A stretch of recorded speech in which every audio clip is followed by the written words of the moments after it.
28 years. That's how long I carried her name next to mine on the lease, on the tax returns, on the emergency contact form at every doctor's office I ever walked into. 28 years. And I still didn't see it until a stranger in the hallway grabbed my sleeve and said quietly, almost without moving his lips, "Don't go in yet, please. Just wait." I almost pulled away. I almost told him to mind his own business. But something in his eyes, not pity, exactly, something older than pity, made me stop. And those 5 minutes in that corridor changed everything I thought I knew about the woman I had built my life beside. My name is Robert. I'm 63 years old. I spent 31 years designing and running a logistics consulting firm. I started from a spare bedroom in our first house in Naperville, Illinois. My wife's name is Patricia. We met when I was 34 and she was 31. At a fundraising dinner neither of us particularly wanted to attend. She laughed at something I said. I don't even remember what, and I thought, that's the sound I want to hear for the rest of my life. For a long time I did. Patricia was not just my wife. She was the person who sat across from me at the kitchen table at midnight when a major client pulled out in 2009, and we weren't sure we could make payroll. She was the one who said, "We don't panic, we problem solve." She was sharp, organized, relentlessly calm under pressure. I gave her a formal role in the company in 2014, Director of Client Relations, because it reflected what she had always been informally, the steadying force behind everything I built. Or so I believed. About 2 years ago, I started having trouble with my memory. Small things at first, forgetting where I put my phone, losing track of a sentence mid-thought, repeating a story I had told the week before. I noticed it. Patricia noticed it. I went to my doctor, Dr. Harmon, who referred me to a neurologist for a full evaluation. The results were inconclusive. There were some markers the neurologist wanted to monitor. Nothing definitive. Nothing that impaired my ability to work, to think clearly, to run my business. I was told to come back in 6 months. I left that appointment mildly unsettled, but not alarmed. Patricia, I would later understand, left that appointment with a plan. The thing about a long marriage is that you stop reading the small print. You extend trust so automatically, so constantly, that it becomes invisible to you, the way you stop noticing the hum of the refrigerator after 20 years. I stopped reading the small print on Patricia. I extended the trust, reflexively, continuously, and I did not notice what was accumulating in the space that trust created. Looking back now, I can see the outline of it. The quiet conversations that stopped when I walked into a room. The new friendship with a man named Garrett, a financial consultant she'd met through a colleague, whom I'd had dinner with twice and found polished in a way that felt deliberately constructed. The way she began asking me, gently, lovingly, with great care, whether I was feeling all right, whether I was sure I remembered that meeting correctly, whether I hadn't perhaps said something different yesterday than what I was saying now. At the time, I chalked it all up to concern. She was a worried wife with a husband who might be developing a cognitive condition. Of course she was watching me carefully. Of course she was keeping track. I was wrong about what she was keeping track of. Our 28th anniversary fell on a Saturday in October. Patricia had suggested we do something meaningful, not a big party, but a private dinner at Marchetti's, the Italian restaurant where we'd had our rehearsal dinner the night before our wedding. She'd made the reservation. She'd arranged for our daughter in Phoenix to call us during dessert. She seemed in the weeks leading up to it genuinely warm about it, nostalgic. I was touched. I thought perhaps the distance I'd been feeling between us was my imagination, another symptom I was attributing to age and anxiety. The Friday before our anniversary, I had a meeting downtown with one of my longest-standing clients, a supply chain company based in the Loop. The meeting ran long. Afterward, instead of driving straight home, I stopped at Hargrove's, a small, upscale men's clothier on Erie Street that I'd been going to for 15 years. I'd left the suit jacket there for alterations weeks earlier and kept forgetting to pick it up. I figured I'd grab it, wear it to dinner the next night. I parked, walked in. The shop was quiet. Early afternoon on a Friday, the kind of pale October light that makes everything look slightly melancholy and beautiful at the same time. The owner, a man named Dennis who I'd known since he was working the counter for his father, was at the back of the shop near the fitting rooms. He looked up when I came in and something happened to his face.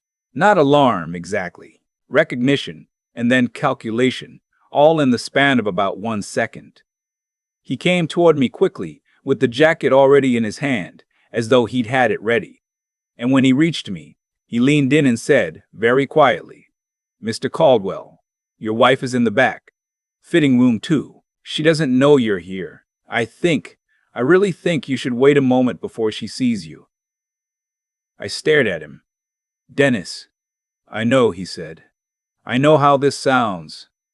But please, just a minute." He handed me the jacket and guided me gently to the alcove near the front window, half behind a display of folded sweaters, out of the sightline from the fitting room corridor. I let him. I don't entirely know why. The look on his face, maybe. The fact that he said please. The fact that Dennis in 15 years had never once given me anything other than straightforward professional courtesy, and whatever was on his face right now was not that. I stood in that alcove, and I listened. The voices came through clearly. Hargrove's is a small shop. The walls are not thick. The fitting room corridor is perhaps 20 feet from where I was standing, and the door, I could see, was not fully latched. Patricia's voice first. That voice I had loved for 28 years. Measured, precise, the voice she used in boardrooms and at the heads of tables. He had another episode this week. Tuesday. He told the same story about the Kellerman account twice in one meeting. 2 of the associates noticed. A man's voice. Garrett. I recognized the polish of it immediately. "Did you document it?" I noted it. Dated. "I've been building the file for 4 months now." "And Harmon?" A pause. "Harmon is careful. He won't say anything definitive unless pushed. But if we go in together, if I go in as the spouse with documented concerns, and you come in as a third-party consultant who's observed cognitive irregularities in a professional capacity, he'll have to make a referral. And once there's a referral, once there's a formal evaluation on record, the board provision kicks in." Board provision. My own company. My own bylaws. I had put a provision in the shareholder agreement a decade ago, at the recommendation of a corporate attorney, that if the majority shareholder was determined by medical evaluation to be cognitively incapacitated, operational control would transfer to a co-signer. At the time I wrote it, that co-signer was Patricia. It was a protection for both of us. A sensible, loving, practical protection for the company we had built together. The timeline, Garrett said. 6 weeks, maybe 8. Enough time for the referral to process and the evaluation to be scheduled. I want it done before the end of the fiscal year. And he won't see it coming, Patricia said. He trusts me completely. That's always been Robert's greatest weakness. He trusts the people he loves. I stood in that alcove and I did not move. I don't know how long I stood there. Long enough for the conversation to end. Long enough for Patricia to emerge from the fitting room corridor with a garment bag over her arm. Something she was picking up, or dropping off. I never found out. And walked straight out of the shop without looking toward the window display. She didn't see me. Dennis came and stood beside me a moment after she left. He didn't say anything right away. He just stood there, which was exactly right, because there was nothing to say. Finally, he said, "I heard them last week, too. Different day, same conversation. I didn't know if it was my place. But then you walked in today and I couldn't." He stopped. "I'm sorry, Mr. Caldwell. I'm genuinely sorry." I thanked him. I have no memory of what I said exactly. I picked up my jacket. I walked out to my car and I sat in it for a long time on Erie Street, watching people walk past who had no idea that the architecture of my life had just been condemned. This is the part where I want to be honest about what the next few days look like. Not the polished version. The real one. I drove home. Patricia was already there, starting dinner, asking me how my meeting went. I told her it went well. I asked her how her day was. She said fine, she'd run some errands, picked up a few things. She poured me a glass of wine, and we stood in the kitchen together, and I looked at her face, the face I had looked at 10,000 times, and I could not find what I was looking for. I could not find the seam between the woman I had known and the one I had overheard. That was the worst part. Not the anger, which came later. The worst part was the overlap. The way she handed me that glass of wine with the same natural ease she'd always had. The way the kitchen smelled like garlic and rosemary and felt entirely, deceptively like home. I slept about 3 hours that night. The rest of the time I lay still and thought with a precision that surprised me, given the circumstances. I did not spiral. I planned. Maybe that was shock. Maybe it was just who I am. But somewhere around 4 in the morning, I made a decision. I was not going to confront her. Not yet. Not without understanding the full shape of it first. The next morning, our anniversary, I called my attorney, not a divorce attorney, my corporate attorney, Marcus Webb, who'd been handling my business affairs for 12 years and who, I knew, would not flinch at what I was about to tell him. I told him everything. He listened without interrupting, which is one of Marcus's great professional qualities. When I finished, he was quiet for a moment and then he said, "How quickly can you be in my office?" I was there by 10. Marcus laid it out plainly. The board provision I written 10 years ago could be amended. It would require a shareholder vote. But I was the majority shareholder, and the amendment would need to be filed before any medical evaluation process was initiated. The window was narrow, but it existed. He also pointed out that what Patricia and Garrett were describing, a coordinated effort to obtain a false medical determination for the purpose of seizing operational control, had a name, several names, legally speaking. None of them were minor. We spent 4 hours in that office. By the time I left, certain things had been set in motion, carefully, quietly, with no visible disturbance on the surface. I went home. I put on the jacket I'd picked up from Hargrove's. I took my wife to dinner at Marchetti's. I watched her across the candlelight of the same room where, 28 years ago, the people who loved us had gathered to wish us well. I watched her laugh. I watched her reach across the table and put her hand over mine. I watched her be, to every visible measure, a woman celebrating her anniversary with her husband. I said the things you say on an anniversary. I meant some of them, which made the ones I couldn't mean anymore hurt more by contrast. Our daughter called during dessert, like Patricia had arranged. I talked to her about her kids, about Thanksgiving, about the trip to Colorado she was planning. Patricia laughed at her stories. So did I. I held the whole evening in my hands like something broken that still had to look whole for a little while longer. Here is what the next 3 weeks looked like from the outside. Nothing. Patricia went to work. I went to work. We had dinner together most nights. She continued her careful, loving documentation of my supposed lapses, which I became very good at observing without her knowing I was observing it, and I continued working with Marcus. The shareholder amendment was filed on a Wednesday. It restructured the board provision so that the co-signer authority, in the event of an incapacity determination, would transfer not to a spouse but to a 3-member board committee. 2 external directors I'd appointed years ago and trusted absolutely, and Marcus himself as a non-voting legal advisor. It was a legitimate governance improvement. Any corporate attorney would have recommended it. The filing was routine. I also retained a private investigator, someone Marcus had worked with before. I didn't enjoy this. I want to be clear about that. There is nothing satisfying about hiring someone to confirm the worst things you already know, but I needed documentation that went beyond what I'd overheard in a clothing shop alcove. I needed a complete picture. I got one.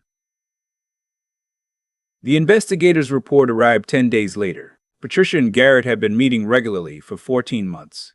What had begun as a professional relationship had become something else entirely. The report also identified Dr. Harmon in 3 documented meetings with Garrett, not at the medical office, but at a restaurant in River North, twice, and once at a private club in the Gold Coast. Meetings that were not disclosed to me, his patient. That last part was the one that hit hardest. Not the affair, in the end. I had suspected something like the affair for months without fully letting myself know I suspected it. What hit hardest was Harmon. I had sat in that man's office and told him about my memory lapses, with the vulnerability that you bring to a doctor, the kind of exposure that requires absolute trust. And he had been taking those confidences and carrying them to a man who wanted to use them against me. I filed a complaint with the Illinois Department of Financial and Professional Regulation the same day I read that report. Patricia found out about the shareholder amendment 3 days before I asked her to sit down with me and Marcus in a conference room. She called me, voice very controlled, and asked me to explain it. I told her Marcus had recommended the governance update as part of a broader review. I told her it made sense from a structural standpoint. I told her I should have consulted her earlier. I apologized. She accepted the apology. When she walked into that conference room and saw what was on the table, the documentation, the report, the printed transcripts, everything laid out with the quiet, systematic thoroughness of someone who had been preparing for a long time. I watched her face move through several things in rapid sequence. I will not describe them. Some moments are private even now. What I said to her was simple. I told her I wasn't there to humiliate her. I told her I wasn't recording the meeting. I told her that what I wanted at this point was the cleanest, most honest end to something that had already ended, and that the degree to which this could be clean and quiet depended entirely on the choices she made in the next few minutes. She made the right choices. I'll give her that. Our separation was handled through attorneys. The divorce was finalized 7 months later. Patricia left the company. The terms were fair, genuinely fair, not performatively fair. 28 years was 28 years. There was real history in it. I wasn't trying to punish her. I was trying to protect what I'd spent my life building, and then I was trying to find a way to keep living. Garrett? I never spoke to you directly. His professional association conducted its own review, prompted by a detailed letter Marcus's office submitted. I don't know the outcome of that. I made my report and I let the relevant people handle it. Dr. Harmon's case was more complicated. I'll only say that the investigation is ongoing, and that I was not his only patient who raised concerns, which I found deeply saddening. He should have known better. He took an oath that meant something, once. My company is intact. Better than intact, actually.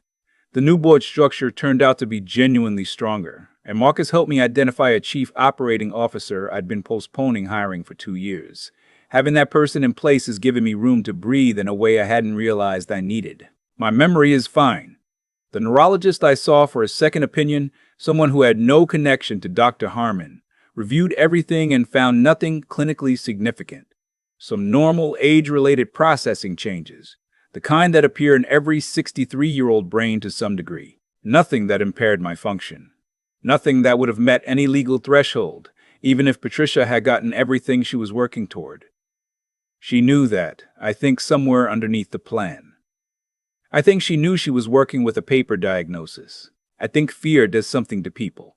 Real fear about money, about power, about what happens when the structure they've depended on starts to feel unstable. And I think Patricia let that fear walk her somewhere she could not come back from. I don't say that to excuse her. I say it because I spent a long time trying to understand it, and that's the most honest thing I found. My daughter knows everything. That conversation was one of the hardest I have ever had.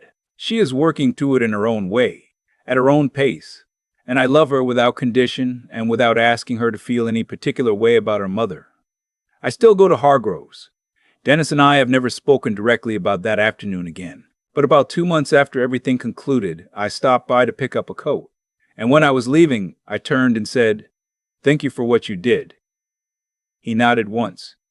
"I figured you'd want to know." That was enough. Sometimes the whole weight of something important fits into a sentence that small. Here's what I've learned at 63, having come through the thing I just described. Trust is not the same as blindness. I loved my wife and I extended trust to her for 28 years, and I do not regret the love and I do not regret the trust as a value. What I regret is that I confused trust with inattention. I stopped reading the contract. I stopped noticing the fine print in the relationship the same way I would never have stopped reading the fine print in a business agreement. Calm is not the same as passive. When I walked out of that clothing shop on Erie Street, I was not calm because I was weak or in denial or incapable of emotion. I was calm because I was already thinking. Calm sometimes is the most aggressive thing you can be. Documentation is not paranoia. I've been a businessman for over 30 years, and I have always known that the things you write down are the things that exist when it matters. I applied that to my marriage far too late. But when it mattered most, I applied it.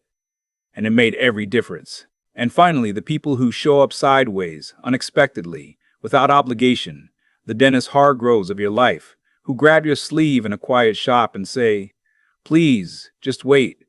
Those people deserve more credit than we give them. They don't have to do it.